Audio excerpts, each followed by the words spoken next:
ఉపరాష్ట్రపతి ఎన్నికను ఏకగ్రీవం చేయాలని మరోసారి విపక్షాలకు కేంద్రం విజ్ఞప్తి చేసింది.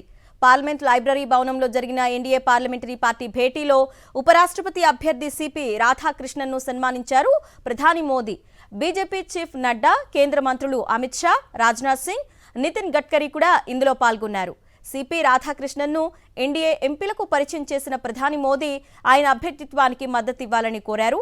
సిపి రాధాకృష్ణన్ అనుభవజ్ఞుడు, సౌమ్యుడు, వివాదరహితుడు, అవినీతి మరక అంటని నాయకుడని ప్రశంసించారు. విపక్షాలకు కూడా ఆయనకు మద్దతిచ్చి ఉపరాష్ట్రపతి ఎన్నికను ఏకగ్రీవం చేయాలని ప్రధాని మోదీ విజ్ఞప్తి చేశారని కేంద్ర మంత్రి కిరణ్ రిజిజు తెలిపారు. ఈ నెల 20న సిపి రాధాకృష్ణన్ నామినేషన్ దాఖలు చేయనున్నారు.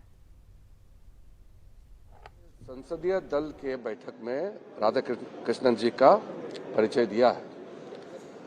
परिचय के साथ साथ आदरणीय प्रधानमंत्री नरेंद्र मोदी जी ने अपील किया है कि उपराष्ट्रपति जी के इस चुनाव में जो उम्मीदवार एनडीए ने तय किया है उनको पूरे पार्टी मिलकर के सब पार्टी का दल, सब एमपीज एक साथ आकर के सर्वसम्मति से समर्थन करें।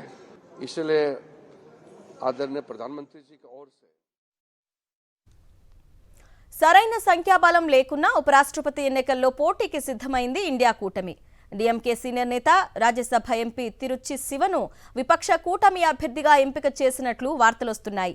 సిపి రాధాకృష్ణన్ తమిళనాడుకు చెందిన వ్యక్తి. ఈ నేపథ్యంలో తమ రాష్ట్రం నుంచే విపక్ష అభ్యర్థి ఉండాలని డీఎంకే పట్టుపట్టినట్టు తెలుస్తోంది. అందరికీ ఆమోదయోగ్యంగా తిరుచి శివ వైపు కూటమి మొగ్గు చూపినట్టు సమాచారం. కాగా తృణమూల్ కాంగ్రెస్ కూడా బెంగాల్ అభ్యర్థి కోసం కోరుతున్నట్లు వార్తలు వినిపిస్తున్నాయి.